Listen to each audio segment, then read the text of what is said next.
you rode up and found a pile of rocks like this blocking the middle of the trail, what would you do?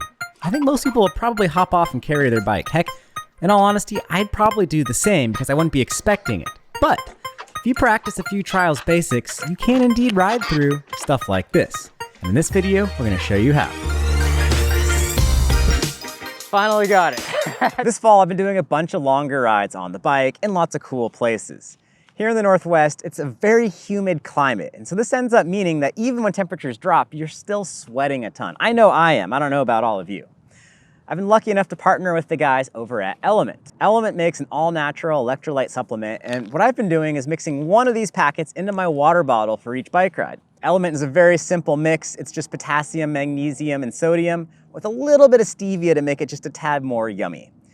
For a limited time, all of you here can try Element free of charge. They want $5 to cover shipping, but there's a link in the description below. It takes you over to the Element website and you can sign up for your sample pack. I really like the orange, the citrus, the grapefruit, and the watermelon flavors, and I think you'll like these things too. One thing I've been doing on the drive home from really big adventures, I've been putting another one of these packets into my water bottle to sip on the drive home, and I've noticed that I sleep quite a bit better if I've used the Element electrolyte during the day. I don't get those weird cramps in my calf muscles while I'm trying to rest and recover from the day.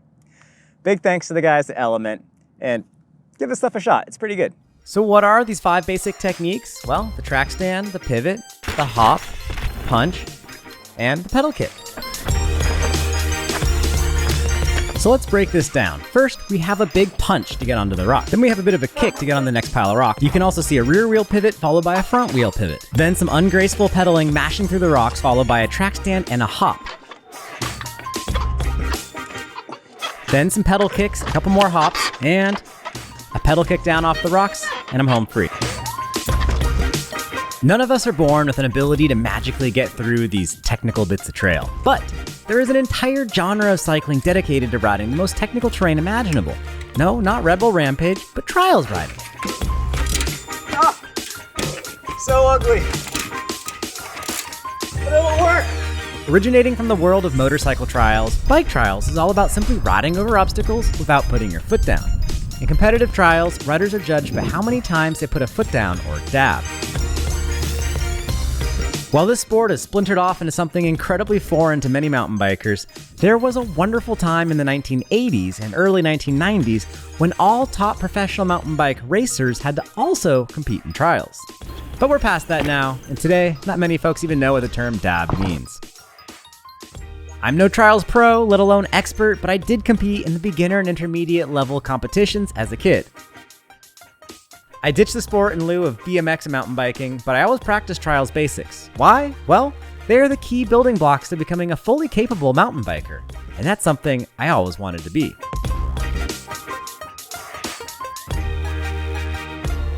Today we're going to look at the 5 most basic trials moves and how to incorporate them into your mountain biking.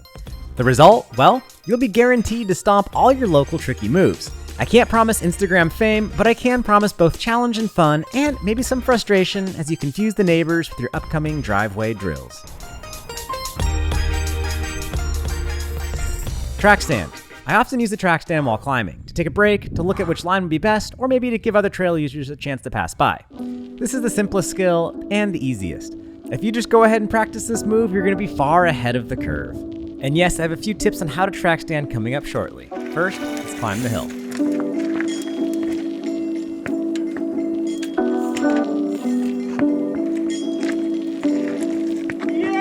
So the really easy way to track stand is to hold your front brake lever, and you can kind of push into that locked front wheel.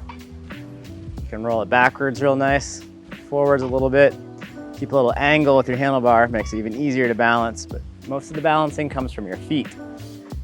You can also use your rear brake for this, but using one brake makes it way easier than using no brake.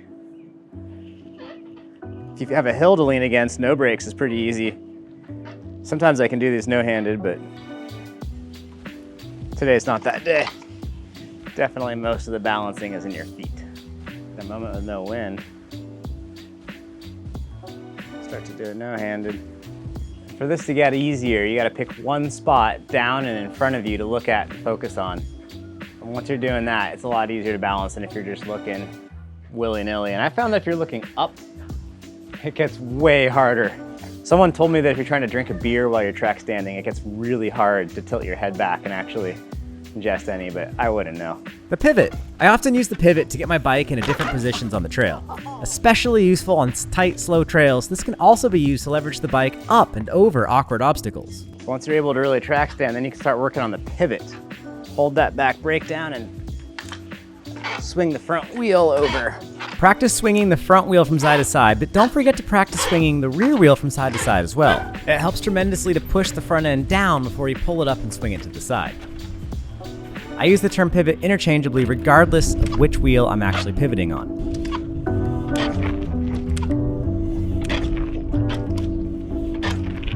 Hops. Something you'll see me do often is a small hop. These have a few purposes. They can either get me into a different line, or they can get me a small bit of backside that I can then pump. Or if I can't pedal through something, a few hops will get me right up it sideways. If I need to do something with my inertia and avoid dabbing, I can easily throw in a hop or two. The downside to hops is that they're ugly and they use up precious energy. Hops come from pulling up on your handlebars just straight up while unweighting your feet. That's right, you don't need any traction on your pedals to hop, as proven in the Scooping is a Myth video. The best place I found to practice hops is a simple stair set. Just hop up it sideways. These simple bouncing hops are much easier than a real bunny hop, and a lot of the actual hopping comes from preloading the bike and using that rebound, whether it's just tires or in the suspension too, to help you get upwards. Punch. The punch is a method of climbing over an obstacle that does not require as much speed or energy as a traditional bunny hop. The punch is all about using a bike's inertia, combined with the downwards push on the obstacle itself, to bounce the rider and bike forward.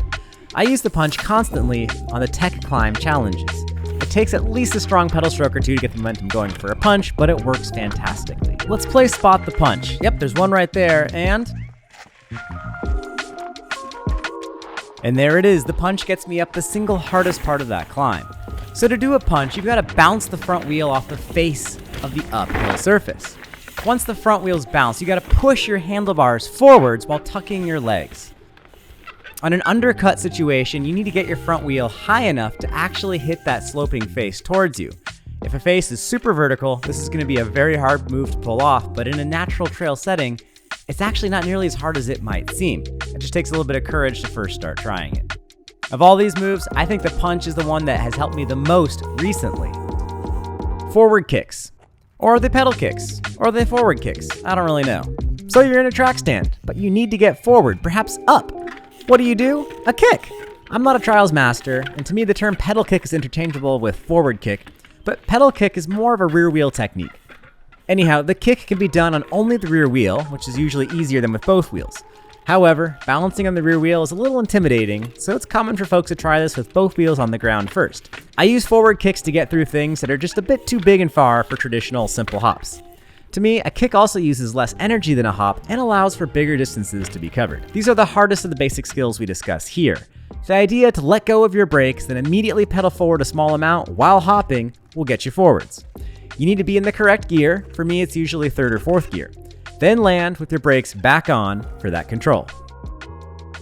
The only way you can actually learn these techniques is with repeated intentional practice. Luckily, it's pretty easy to set a goal for each one of these. For instance, on the track stand, set a goal of 5 minutes. For the pivot, try to do a full circle on the back wheel. For hops, try to make it up the stair step at your local public library. For the punch, try to get up the neighbor's retaining wall. And for the forward kick, try to gap some small objects like steps or even rocks. If you found this video helpful, every month I post a riding tutorial similar to this, but only to my Patreon page. Thus far, there are over 37 tutorials available, and I've got support tiers at both $7 and $10, which will get you access to all of these published tutorials. With that said, if you haven't yet, please do hit the subscribe button down below. Thanks, and good luck with your trials mastery.